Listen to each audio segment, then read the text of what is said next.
রায়ের নামে মিথ্যে বলতে গিয়ে অনির্বাণের কাছে ধরা পড়ে গেল নীলু। সম্পূর্ণ জানতে ভিডিওটিতে একটি লাইক করে প্রথম থেকেই দেখতে থাকুন। গল্পের শুরুতেই দেখা যায় যে নীলু ঘরের মধ্যে বসে বসে ভাবতে থাকে, আমি কোনোভাবেই হেরে যাব না। আমাকে দিদিভাই এইভাবে যদি শাস্তি দেয় তাহলে দিদিভাইয়ের আমার থেকেও অনেক বড় শাস্তি প্রাপ্য রয়েছে। কিন্তু আমি কি করব? আমাকে যেভাবেই হোক অনির্বাণদার সাথে কথা বলে একটা ব্যবস্থা করতে হবে। তার জন্য তো অনির্বাণদার ফোন নাম্বার জোগাড় করতে হবে। এর মধ্যেই বৌমণিকে ডাক দেয় আর বলে, বৌমণি, কাজ সব হয়ে গেল? বৌমণি বলে, হ্যাঁ, কাজ মোটামুটি শেষ, এবারে একটু বিশ্রাম নেব, তারপরেই আবার চরকি এসে যাবে, ওকে খাওয়ানো, স্নান করানো, আবার এক ধরনের ঝক্কি। তুমি বসো, আমি বরং যাই। নীলু তখন বলে, আরে দাঁড়াও না, এত তাড়াহুড়ো করছো কেন? একটু বসো না আমার সাথে। আগে তো কত কথা বলতে, এখন তো আর সেইভাবে কথাই বলো না। কি হয়েছে বলো তো তোমার? বৌমণি বলে, আরে কি আর হবে, এই গরমের মধ্যে আমি যদি এখানে থাকি তোমার তো অসুবিধা হবে। নীলু বলে, কে বলেছে অসুবিধা হবে? আচ্ছা বৌমণি, এখন তোমার বড় ননদ এই চাকরি পাওয়ার পরে নিশ্চয়ই কিছু করে যায় না, তাই না? সেই জন্যই তোমার এতটা কষ্ট হয়। তখনই বৌমণি বলে, কে বলেছে? বরং আরো বেশি করে করে যায়। ওর পক্ষে যতটা করা সম্ভব ও সব করে দিয়ে তারপরেই অফিসে যায়। আমি আর সেরকম কিছুই করি না, ওই করে ম্যাক্সিমামটা। কেন গো, কিছু হয়েছে? নীলু তখন বলে, না না, তেমন কিছু না। আচ্ছা, তোমার কি মনে হয় অনির্বাণদা আর দিদিভাইয়ের বিয়েটা হবে? তখন বৌমণি বলে, সেই সব তো আমি বলতে পারবো না, ওরা দুজনা যদি চায় তাহলে নিশ্চয়ই হবে, যাক সেটা ওদের ব্যাপার। এর মধ্যেই সার্থক তো প্রচন্ড রাগারাগি করে স্রোতকে বাড়ি থেকে বার করে দিয়েছে। আর এর মধ্যে সার্থকের বাবা উজ্জ্বল বাবু চাকরকে বলে, শোন, এই খাবারটা নিয়ে গিয়ে রেখে দে, আমারও আর খেতে ইচ্ছে করছে না। মেয়েটা না খেয়ে চলে গেল। আজকে কেউ তো একজন ছিল যে তোমার মাকে ভালোবেসে শ্রদ্ধা জানানোর জন্য মালা পরিয়েছিল, তাতে কি এমন হয়ে গেছে সেটা আমি বুঝতে পারছি না। সার্থক বলে, আচ্ছা তুমি সবসময় এরকম বলো কেন? হ্যাঁ বলো তো, কেন এরকম বলো? আর তো সব থেকে বড় কথা, তুমি কি বুঝতে পারছো না যে আমি এই ব্যাপারটা মেনে নিতে পারি না? আমি কোনোভাবেই এই ব্যাপারটা মেনে নেব না, আমার পক্ষে সেটা সম্ভব না। এর মধ্যেই তখন উজ্জ্বলবাবু বলে, দেখো, তোমার মা কিন্তু নিজের ইচ্ছাতেই, মানে বলতেই পারো অসুখের জন্য এই পৃথিবী থেকে চলে গেছে, এমন না যে আমি তাকে মেরে দিয়েছি। তারপরেও তুমি সবটা জেনে আমার উপর যে কেন এত রাগারাগি করো সেটাই আমি বুঝতে পারি না। তখন উজ্জ্বলবাবুর কথা শুনে সার্থক বলে, আমি সে সমস্ত এক্সপ্লেনেশন তোমাকে দিতেও চাই না, আর তুমি যাও, যা পারো করো গিয়ে, কিন্তু আমার মায়ের ছবির সামনে কোনোভাবেই মোমবাতি আর ফুল দেবে না। তখনই উজ্জ্বলবাবু বলে, মেয়েটাকে তুমি খেতেও দিলে না, এটা কি ঠিক করলে? সার্থক তখন বলে, একদিন না খেয়ে থাকলে কেউ মরে যাবে না। আশা করি কথাটা বুঝতে পেরেছো। সার্থকের কথা ভাবতে ভাবতে এদিকে স্রোতের অবস্থা খারাপ হয়ে যায়। স্রোত বই নিয়ে বসেও পড়াশোনা করতে পারে না। তখনই রাই বলে, কিরে, তোর তো সামনে পরীক্ষা, মন দিয়ে পড়াশোনাটা কর, এরপর কি করবি বলতো তুই?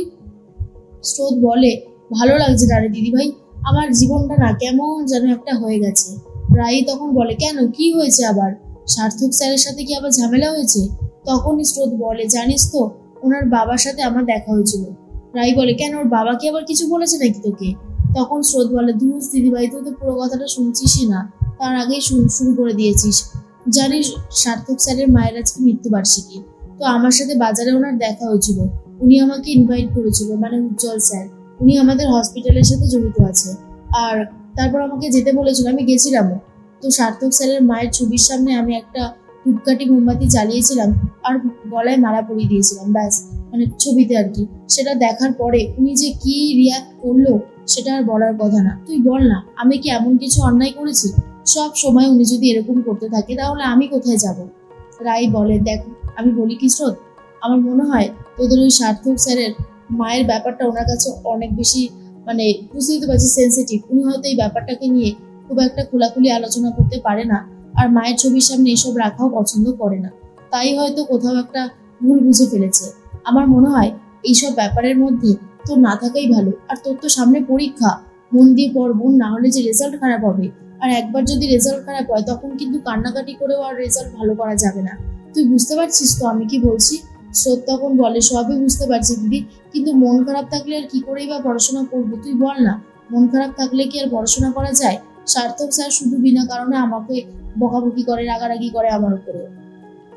রাই বলে, একদিন দেখবি সব ঠিক হয়ে যাবে। অন্যদিকে নীলু ঘরের মধ্যে বসে রয়েছে।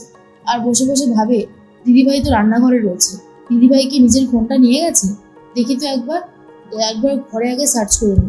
এরপর বালিশের তলায় ব্যাগে সার্চ করতে করতে ফোনটা পেয়ে গেছে আর বলে এই তো ফোনটা। দিদি কি বোকা, এখনো স্ক্রিন লক দেয়নি, ভাবা যায়। যাই হোক, আগে তাড়াতাড়ি করে নাম্বারটা আমি নিয়ে নিই। এরপর অনির্বাণের নাম্বারটা নিয়ে নিয়েছে, তখনই চলে এসেছিল স্রোত আর বলে কিরে তুই দিদিভাইয়ের নাম ফোন ধরেছিস কেন, কি করছিলিস তুই, কিরে বলবি তো? তখনই নীলু বলে কেন, দিদিভাইয়ের ফোন কি ধরা যাবে না? কি এমন আছে ওই ফোনের মধ্যে যার জন্য তুই এরকম বাড়াবাড়ি করছিস? স্রোত তখন বলে তুই কেন ধরবি, আমার তো এই ব্যাপারটা মোটেও ভালো লাগলো না, কিছু একটা গন্ডগোল করতে চাইছিস। এই তুই কি করতে চাইছিস বলতো, তোর ব্যাপার স্যাপার কিন্তু আমার খুব একটা ভালো লাগছে না। আর তখনই স্রোত বলে কিরে চুপ করে আছিস কেন, তোকে বলতে বলেছি আর তুই এরকম বলছিস কেন বল। তখনই বারবার করে নীলু বলতে থাকে আমি এখানে দেখছিলাম, ভাবছিলাম যে ফোনটা আমি গিয়ে দিয়ে আসবো দিদিভাইয়ের কাছে, দিদিভাইয়ের ফোনটা এখানে রয়েছে, তাই তুই বা এতটা বাড়াবাড়ি করছিস কেন? এর মধ্যে কোনো একটা খটকা লাগে স্রোতের, কিন্তু তবুও বলতে পারে না। অন্যদিকে অনির্বাণ গাড়িতে করে যাচ্ছিল, তখনই ফোন করেছে নীলু। আর নীলু ফোন করে বলে আমি নীলাঞ্জনা বলছি, সূর্যের ওয়াইফ, আপনি হয়তো আমার কথা শুনেছেন। আর তখনই অনির্বাণ বলে কি ব্যাপার, আপনি হঠাৎ ফোন করেছেন? তখনই নীলু বলে আমি রায়ের বোনও হই, সেটা নিশ্চয়ই জানেন, আপনার অফিসে কাজ করে এমপ্লয়ি রায় মুখার্জি। আর তখন বলে যে হ্যাঁ হ্যাঁ বুঝতে পেরেছি, কিন্তু কি ব্যাপার বলুন, আমি বুঝতে পারছি না। তখনই নীলু বলে আসলে আমার দিদির ব্যাপারে কিছু কথা বলার জন্য ফোন করেছিলাম। আপনি হয়তো ভাববেন আমি মিথ্যে কথা বলছি, কিন্তু না, যেগুলো বলবো সেগুলো সত্যি। দিদি তো বলছিল আপনার সাথে নাকি ওর একটা সম্পর্ক রয়েছে, ও নাকি আপনাকে নিয়ে অনেক কিছু ভেবে ফেলেছে। কথাগুলো শোনার পর অনির্বাণ বলে কি বলছেন নাকি আপনি? রায় এই কথাগুলো কখনোই বলতে পারে না, আপনার বোধহয় কোথাও একটা ভুল হচ্ছে।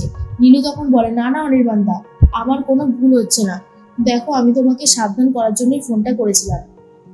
দিদিভাই কিন্তু সৌর্যকে ভালোবেসে সৌর্যকে বিয়ে করেনি, সৌর্যকে রীতিমতো আমার গলায় ঝুলিয়ে দিয়েছে, আর এখন সৌর্য আর আমার মধ্যে কোনোভাবেই আন্ডারস্ট্যান্ডিং হচ্ছে না। দেখো আমাদের জীবনটা তো শেষ করেই দিয়েছে, তোমার জীবনটা যাতে শেষ করতে না পারে তাই আমি তোমাকে ফোন করে এই কথাগুলো বলছি। এই কথাগুলো যদি দিদিভাই জানতে পারেন আমাকে এই বাড়ি থেকেই হয়তো বের করে দেবে। এখন তো আমি এই বাড়ির সবার চক্ষুশূল হয়ে গেছি বলতে পারো, আর সেই জন্যই তোমাকে সাবধান করলাম অনেক বেশি রিস্ক নিয়ে। এবারে পুরো ব্যাপারটা ভেবে দেখার দায়িত্ব তোমার। অনির্বাণ বলে রায়কে আমি বিশ্বাস করি, রায় কখনোই এই কথাগুলো বলতে পারে না, আর কেনই বা বলবে রায়, আমার মনে হয় তোমার কোথাও একটা ভুল হচ্ছে।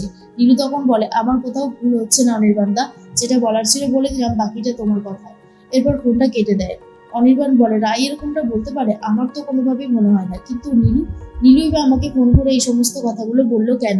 নীলু তখন মনে মনে ভাবে কি জানি সূর্যদা এদিকে অনির্বাণ দা এরা কিছু একটা করবে কিনা দেখার বিষয় আছে।